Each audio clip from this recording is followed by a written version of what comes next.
volem saber, en principi, per anar a escalfar motors, com us vau trobar. O sigui, que ens feu un repàs ràpid de la vostra trajectòria fins a arribar a aquest tàndem que també funciona a la tele, als espectacles, a les xarxes. Com ens vam conèixer ell i jo? Pues sabes que no me'n recordo.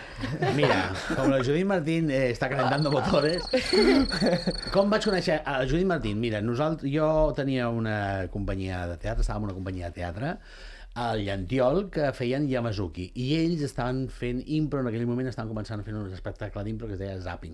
Sí. I allà va ser on jo vaig conèixer per primer cop a la Judit Martín. Anys més tard, a mi em van dir, escolta'm, que busquem a gent per improvisar.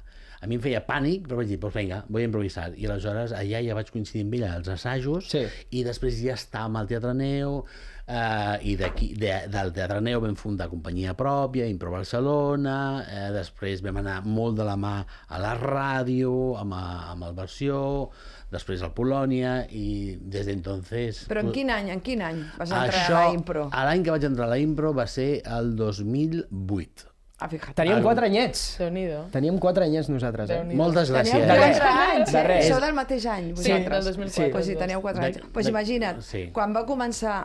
Bueno, quan jo vaig començar a fer impro, és que clar, no havien nascut ni por casualidad. Ni sus padres habían nacido. Pero estaba pensando, luego la compañía de la cual el nombre no diremos, cuyo nombre no me acuerdo, va començar el 2001 al Llantiol. Bueno, o sigui, ens quedaven 3 anyets, tampoc és tan greu. Sí, però jo vaig començar a finals dels 90, 99. Això jo vaig conèixer el 2001, entonces, aleshores. 2001, 2002, devia... 24 anys, Judit Martín. 24. Déu-n'hi-do. Ara m'està anant perfecte que feu com aquest origen, perquè la següent pregunta era com veu començar amb la interpretació per separat, individualment, com veu entrar-vos en aquest món? No només la improvisació, sinó la interpretació. Vale. Jo, per exemple, no vinc d'una escola d'interpretació. Això, llavors, jo vaig començar a fer teatre amateur ja, però ja que és el que se llama COU, és que no sé qual és el símil. Després de... Ara COU jo tenia 18 anys, doncs 17 anys. Batxillerat? Sí, és el batxillerat, sí, perquè és d'abans de la universitat. Llavors, a l'institut feien, si tu volies, però era com una cosa d'aficionados. Sí, que feies teatre amateur. Però bueno, i d'allà vam crear una companyia pròpia, però érem això, 4 matades que veníem de l'institut. I ja està. I a partir d'aquí jo vaig veure un espectacle d'impro, que era el primer que es feia d'improvisació a Barcelona, que em sembla que era la companyia de maig d'impro de maig, o sigui, la companyia de maig d'impro de Barcelona, que actuaven al Llantiol. Jo vaig anar com a espectadora perquè tenia un col·lega que estava allà, em va flipar. Vaig enterar-me que feien, la directora feia classes, l'antic teatre Riereta i tal, bueno, és igual. Vull dir que jo vaig entrar per aquí, llavors a partir de fer un curs amb ella em van incorporar a la companyia i després ja ha sigut com d'anar fent cursets d'allò, però diríem que el tema d'estar a la impro va anar agafant com cada cop més força, però vaig trigar com molts anys, molts anys, en què la impro es convertís en una font de viure. O una font important d'ingressos. ¿Sabes qué te quiero decir? O sea, que ¿Puc explicar que una d'aquestes directors va dir que no servies per improvisar? Sí, totalmente, lo puedo explicar. Com? Yo vivo de... Sí, ahora explicas lo tuyo. No quería entrar para no entretenerme mucho en mi vida. Pero eres la celebrity. Pero bueno, yo vengo de muchos fracasos, te quiero decir. Lo primero que probé de impro, me van a incorporar a la compañía y es real, yo era malíssima. Vull dir que em faltava molt de training. I de fet, em van fotre fora de la companyia. Sí, em van fotre fora. Me estoy calentando. Exclusiva. Pero esto me sirvió para formar otra compañía yo. ¡Toma! Claro, y eso fue lo que funcionó, ¿no? Pero eso por un lado. Por otro lado, jo vaig entrar a Pallapupes, vaig estar 12 anys treballant de pallassa d'hospital, paral·lelament. Quina feina més important feu, per cert. Que bonic. Quin era el teu nom de Pallapupa? Patxutxa. Patxutxa, el nom te'l va posar la Sandra, puede ser? Sí, senyor. Ah, mira. Sandra és la meva dona e il·lustradora. I gran namingera, com namingera. És una Masters of Naming, la Sandra. Em va proposar o Pocha o Patxutxa. Dije, mira, Patxutxa. Patxutxa és divertidísima. Hostia, voy a ser yo. Ah, perfecte. No soy yo, ¿eh? No, ¿Quién jo es? tampoc. Pues yo creo que yo tampoco. Pues ¿quién será? Solo puede ser una persona. Jo no soc tampoc. Jo em sembla que tampoc era. Pues ens han tirat una alarma des de fora d'això de boicotejar, sisplau. Bueno, la cosa, en resumen, el primer càsting que vaig fer per Pallapupes també no em van agafar.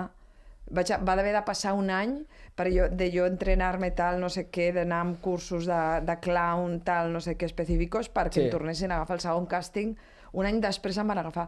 Però que jo vengo de muchos càstings que no, i després jo R. Bueno, doncs és molt tossuda la Judit. Cuando me gusta algo, sí. Crec que tinc possibilitats amb algú, sí. Però està molt bé, perquè vas lluitar fins al final pel que realment tu creies que bueno, i s'ha demostrat que vals. Bueno, jo la veritat, o sigui, si no era la meva intenció dedicar-me, t'ho dic molt en sèrio, vull dir que ha sigut una cosa, t'ho dic, molt paulatina, i jo pensava que amb això no em guanyaria mai la vida. I de fet vaig trigar molts anys, i jo crec que si hagués pensat mai la meva obsessió hagués estat quiero ser actriz i vivir de ello, ni de conya ho hagués aconseguit, perquè m'hagués frustrat pel camí molt. Vull dir que per mi era, jo tenia les meves feines i fins fa relativament poc no vaig deixar-ho tot, de fet, fins que vaig aconseguir treballar de lo meu. O sigui que... Quin any va ser això? Podem saber-ho? Sí, quin va ser el prendre la decisió? O sigui, bueno, sí, a veure, igual fa uns... 10 anys. O sigui, 10-12 anys. 10-12 anys. Que jo tinc quasi 50.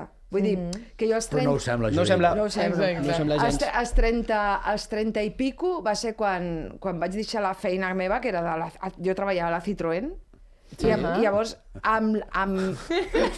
Que malo! Em fa molta gràcia perquè... Treballava a un taller de la Citroën de Bellvitges, però de recepcionista i tal, no de mecànica perquè no tinc ni carnet de conduir, però vull dir que va ser allò, vaig deixar allò per començar a fer de pallassa d'hospital i combinat amb 1000 bolos con los cuales Soriano l'he fet moltíssims, de bodes, bautizos, comuniones, eventos, tot tipus de coses, teatre neus, bla, bla, bla, bla, bla, bla, bueno, que era treballava a saco per poder arribar a final de mes, però bueno, era algo. Que guai. I... Jo soc el típic tòpic català que vaig començar doncs, quan era molt jovenet a l'escola, de l'escola vaig passar allà als Lluïsos d'Horta, i dels Lluïsos d'Horta doncs, jo no em van agafar a l'Institut del Teatre i aleshores vaig estudiar un any de filologia anglesa que m'avorria com una ostra, m'adormia a les classes, la gent em mirava i es pixava, jo anava allà dormint, els meus apunts semblen com si fos un electrocardiograma, saps? Sí.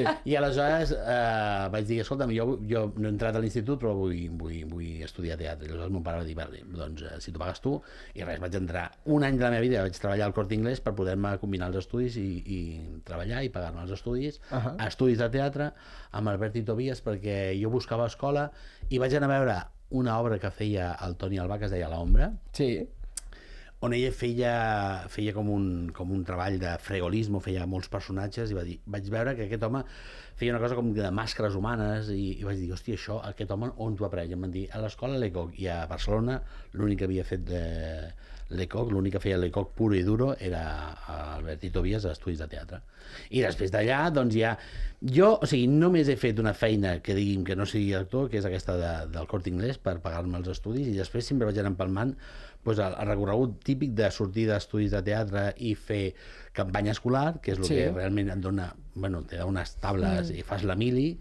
Després vaig estar al Kruger, allà vaig conèixer moltíssima gent que ha sigut la meva xarxa, vaig tenir companyia de teatre pròpia, vaig fer teatre de gest, i sempre he anat enganxant, doncs després vaig fer un programa de televisió, de la televisió vaig enganxar amb la impro, i aleshores jo no he decidit, m'he anat trobant les coses, però jo el que tenia clar és que no serveixo d'una altra cosa que no sigui per ser d'actor, i aleshores la ràdio igual, la gent em dia, oye, per què no proves enviar unes veus a la ràdio?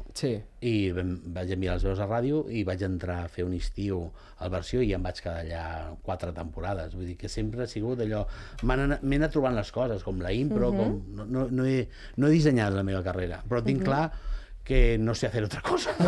Bueno, al Corte Inglés i al Piste. Ah, sí senyora, però això va ser abans, quan era molt jovenet i no necessitava diners per sortir a festa, em va tocar fer de venedor de menjar d'ocells els diumenges allà a la Torrassa. Molt bé. El vas arribar a provar? El Piste? Sí. He provat llet del Piste amb els anys, però... Sí. Llet? Llet del Piste, existeix la Jo llet del no ho Piste. sabia, jo tampoc no ho sabia. Sí.